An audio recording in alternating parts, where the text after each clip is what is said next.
Hello বন্ধুরা, কেমন আছেন সবাই? আশা করি সবাই ভালো আছেন।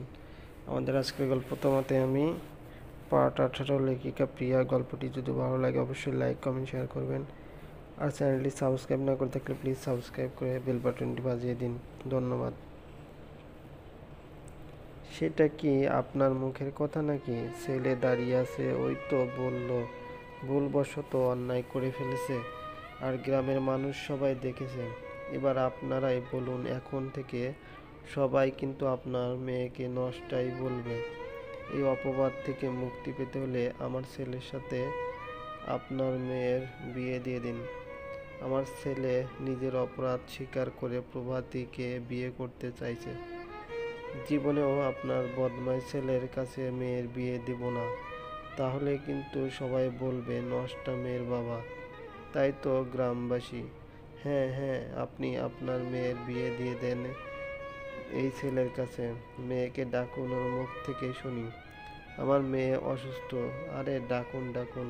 বাধ্য হয়ে প্রভাতীকে নিয়ে আসা হলো।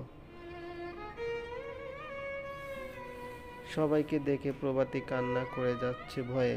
এই মেয়ে বলো সবাইকে, এই ছেলে তো তোমার ইজ্জত নষ্ট করে দিয়েছে, তাই না? প্রভাতী কান্না শুরু করে দেয়। বাবা, ও বাবা, ওরা কি বলছে সব? বাবা, ওই ছেলে কিচ্ছু করতে পারেনি, ওদের থামতে বলো বাবা। বিবর এগিয়ে আসে। স্যার, ও স্যার, আপনি আমার কথা বিশ্বাস করেন? ওই শয়তানের কাছ থেকে আমি ছুটে পালিয়ে আসি। ও আমার সাথে খারাপ কিছু করেনি। চিৎকার করে কথা বলছে প্রভাতী। একসময় বিবরের পায়ের কাছে বসে পড়ে আর চিৎকার করে, আমি নষ্ট হয়ে যাইনি স্যার, আমি ধর্ষিতা না, আপনি আমায় বিশ্বাস করুন। বিবর বলল, আপনারা সবাই জোর করেই কেন ওকে নষ্টা ধর্ষিতা বানিয়ে দিচ্ছেন? ওর মতো একটা খারাপ ছেলের কাছে ওকে কেন বিয়ে দিতে চাইছেন? বিচার করতে হলে ওই ছেলের করুন, ওকে পুলিশের কাছে দিন। তা না করে সবাই মেয়েটার দিকে আঙুল তুলছেন। আমাদের সমাজে এইটা কি নিয়ম? মেয়েরাই সব জায়গায় দোষী? প্রভাতী অজ্ঞান হয়ে বিবরের পায়ের উপর পড়ে। বিবর তাকিয়ে চিৎকার করে ওঠে। প্রভাতীকে কোলে তুলে ঘরে নিয়ে যায়। গ্রামবাসী আর চেয়ারম্যান কেউ বিবরের কথায় পাত্তা দিল না। ওরা বলে গেল, কাল সকালেই কাজী নিয়ে আসবে বিয়ে পড়ানোর জন্য। কেউ মেয়েটার কথা চিন্তা করে না। এই সমাজে পুরুষ ধর্ষণ করে কিন্তু উপাধি পায় নারী ধর্ষিতা। এই সমাজে একটা মেয়ের ইজ্জত নষ্ট হলে মেয়েটা হয় নষ্টা, কিন্তু ছেলেটার কিছু যায় আসে না। এই সমাজে মেয়েদের পর্দা নিয়ে কথা হয়, কিন্তু ছেলেদেরও যে পর্দা আছে সেটা কেউ জানে না। সেদিন রাতের আঁধারেই এই বাড়ি এলাকা ছেড়ে কাইসা ডিক্তার প্রভাতীকে নিয়ে পালিয়ে যায়। 9 বছর পর। কথাগুলো শেষ করেই চোখের জল মুছে এসআই বিবর রহমান এতক্ষণ ধরে জীবনের গল্প শোনাচ্ছিল।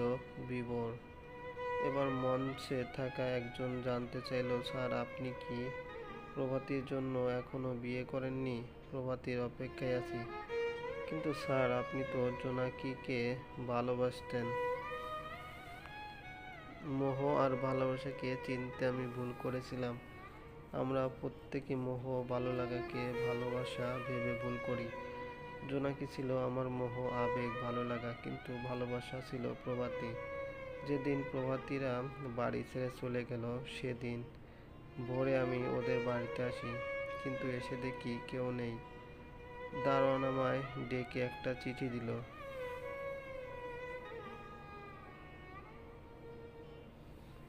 চিঠিটা প্রভাতীর হাতে লেখা। সেখানে লেখা ছিল, প্রিয় ম্যাঙ্গো, রাগ করবেন না, আপনাকে মিস্টার ম্যাঙ্গো বলতে আমার খুব ভালো লাগে। আপনি হয়তো জানেন না, আমার অস্পষ্ট প্রতিটা স্বপ্ন দেখার পরই মনে হতো সেই মানুষটি আপনি।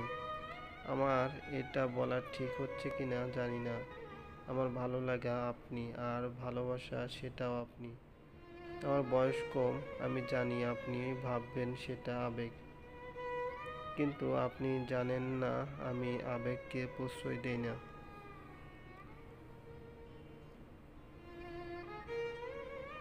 নিজের মনের সাথে যুদ্ধ করতে করতে আমি ক্লান্ত হয়ে বলছি, আমি আপনাকে ভালোবাসি, কিন্তু কখনো আর সামনাসামনি দেখা হবে না। সমাজে আমি ধর্ষিতা, এই সমাজে আমায় মেনে নেবে না। আপনি অনেক ভালো থাকবেন আর এই পিচ্চিটাকে ভুলে যাবেন না কিন্তু। টোলপড়া গালে উম্মা।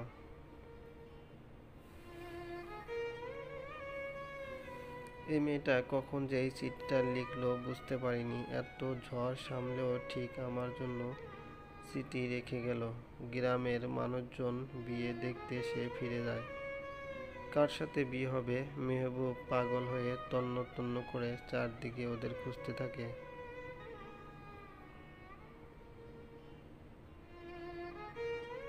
দুদিন পর গ্রাম আবার আগের মতোই হয়ে যায়, কিন্তু আমি আর আগের মতো হতে পারিনি। পিচ্চিটাকে ভুলে থাকা অসম্ভব হয়ে যায়। দিনরাত কেবল চোখের সামনে ওর হাসিমাখা মুখ, দুষ্টুমিগুলো ঘুরতে থাকে। ওর দেওয়া চিঠিটা বারবার পড়েও মন ভরে না। এর মধ্যে জোনাকি আমায় অনেক কল দিয়েছে। ওর সাথে কথা বলতে আর ইচ্ছে করেনি।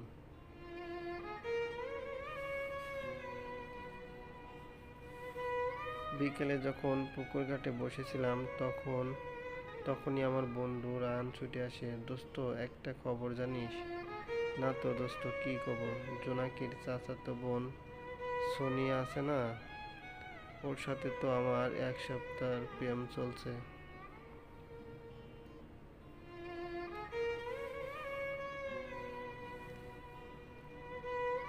ভালো তো। তো এই কথা বলার জন্য এত হাঁপাচ্ছিস কেন? আসল কথা শোন আগে। সোনিয়ার কাছ থেকে জানতে পারলাম মেহবুবকে দিয়ে নাকি এসব জোনাকি করিয়েছে।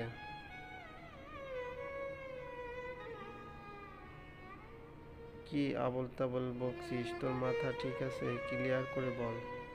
আজ আমি আমাদের ফ্রেন্ড অন্তরার সাথে কথা বলছিলাম, তখনই সোনিয়া দেখে ফেলে আর আমাকে এসে অন্তরার সামনে থেকে টেনে নিয়ে যায়।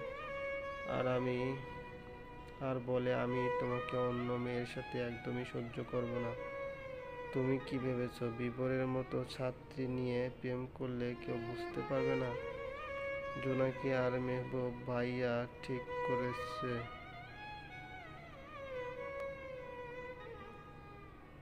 জোনাকি আর মেহবুব কি করেছে? না, কিছু না। সোনিয়া তখন হনহন করে ছুটে চলে যায়।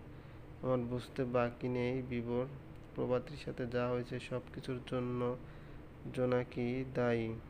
যদি জোনাকি এসবের পিছনে দায়ী হয় তাহলে ওকে আমি ক্ষমা করব না।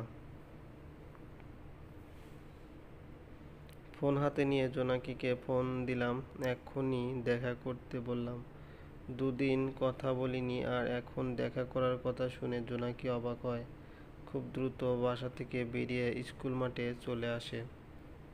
বিবর সেখানে আগে থেকেই বসা ছিল।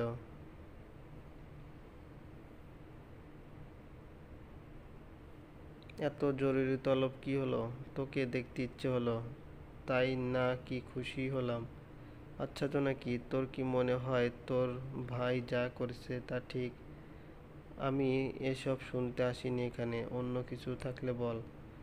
রাগ করছিস কেন? আচ্ছা তুই তো মেয়ে, তোর সাথে এমন কিছু যদি হয়? চলবে। বন্ধুরা, এই গল্পটি যদি ভালো লাগে অবশ্যই লাইক কমেন্ট শেয়ার করবেন। আর যদি আমাদের এই চ্যানেলটি সাবস্ক্রাইব না করে থাকেন প্লিজ সাবস্ক্রাইব করে বেল বাটনটি বাজিয়ে দিন। ধন্যবাদ, ভালো থাকবেন।